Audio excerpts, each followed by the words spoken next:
Before the world heard the Quran, before the call to prayer rose from Makkah, before a single verse was revealed, there was silence, a deep silence, the kind that settles over a valley before history changes. Makkah was asleep. No army stood ready. No fortress guarded the city. No walls rose high enough to stop what was coming. Only a sacred house stood in the valley, and the Lord of that house. But to understand why this moment mattered, we must understand the land around Makkah. Arabia was surrounded by worlds. To the west, the Red Sea; to the east, the Arabian Gulf; to the south, the Arabian Sea; and to the north, the lands leading towards Syria and Iraq. Empires moved around it. Trade passed through it. Religions touched its borders. But deep inside, the desert remained its own world, a world of tribes, lineage, honor, memory, conflict, poetry, loyalty, and survival. At first, it looked like a storm. But storms do not march. Storms do not carry spears, and storms do not come with banners. From the south came an army unlike anything Makkah could resist. Men from distant lands, armed, organized, certain of their strength. Then the earth began to tremble. Not from horses, not from camels. Something heavier, something the people of Makkah would remember for generations. In the year the Prophet Muhammad, peace be upon him, was born, an army marched toward Makkah. And at the front of that army were elephants. They did not come for trade. They did not come for peace. They came for the house.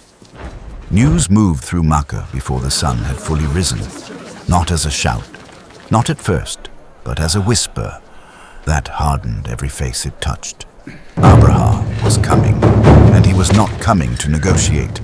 He was coming for the Kaaba. By sunrise, we move. And if Quraysh stands against us? Then they will learn what power is.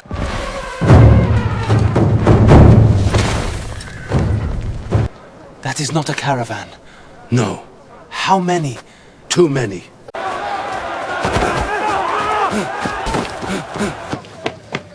Abraha is coming! To Makkah? To the house? Makkah had courage, it had honor, it had men who would not easily bow. But courage does not turn a small city into an empire, and honor does not stop an army of elephants. Then we fight. With what? A brave man with an empty hand is still empty-handed. So we run? We survive. What about the house? There are moments when every human answer feels too small. This was one of them. The people could protect their families. They could gather what they owned. They could climb the mountains. But the house had no walls around it. Only the Lord above it. Abdul Muttalib understood what others were still struggling to accept. They have your livestock outside the valley. And camels? Yes. The enemy had come with force, and Makkah could not answer with force. Not this time. So Abdul Muttalib went to the camp of Abraha. He walked through rows of foreign soldiers, past spears, past shields, past animals the Arabs had not seen used like this before. And he entered the tent of the man who believed he could break the sacred house. But Abdul Muttalib did not come begging for the Kaaba. He came for what belonged to him. You are the leader of Quraysh. Then speak. You have come to ask me something. Your soldiers took my camels. Your camels? Yes.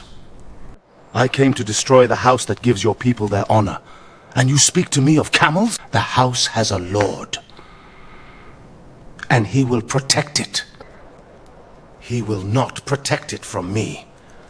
That is between you and him. To Abraha, it seemed small, almost insulting. He had come to destroy the house that gave Quraysh their honor. And this old leader spoke of camels. But Abdul Muttalib's answer carried more weight than any sword.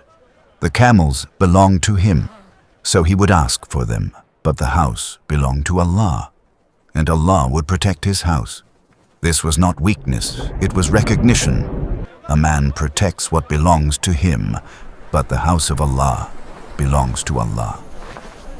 So the people of Makkah withdrew to the mountains, not because they did not love the house, not because they did not fear what might happen, but because they knew this was no ordinary attack, and no ordinary defense would be enough. Sometimes faith is not loud. Sometimes faith is not shouted from the rooftops. Sometimes it is a mother calming her child, while her own heart is shaking. Are we leaving the house? No.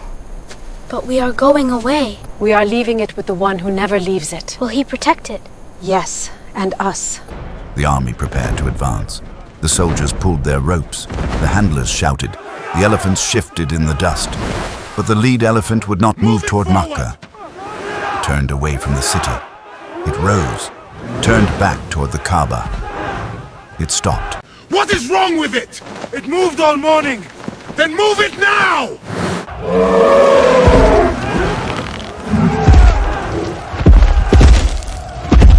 An army built on force had reached the valley, but now, force itself had stopped obeying. Make it move! It will not go! We cannot! My lord, it refuses only this direction. Then the sky changed. Birds appeared in the distance. Small birds, a massive army, tiny stones, great ambition. To human eyes, it made no sense. But when Allah commands, size means nothing, numbers mean nothing, weapons mean nothing. بسم الله الرحمن الرحيم ألم تر كيف فعل ربك بأصحاب الفيل ألم يجعل كيدهم في تضليل وأرسل عليهم طيرا أبابيل ترميهم بحجارة من سجيل فجعلهم كعصف مأكول. The army that came to destroy the house was itself destroyed. And then, the valley became quiet again. The dust settled. The people looked down from the mountains. The army that had come with pride was gone. The house still stood, simple, still, protected, and they remembered. It became known as the Year of the Elephant, a year marked in memory, a year when arrogance marched toward the sacred and returned broken. Allah protected his house, yes. Do you think people will remember? This year will be remembered. The desert looked empty to outsiders, but it wasn't empty. It was carrying a people who would soon carry the final message. The house had been protected. The army had been stopped. The valley had returned to silence. But this silence would not last, because in that same year, in that same sacred city, a child was born. Not in a palace, not under the protection of an empire, but in Makkah, in the land Allah had guarded, among a people shaped by desert, by tribe, by memory, and by longing. And through him, Allah would change the world. Before the revelation came, Allah had already prepared the stage.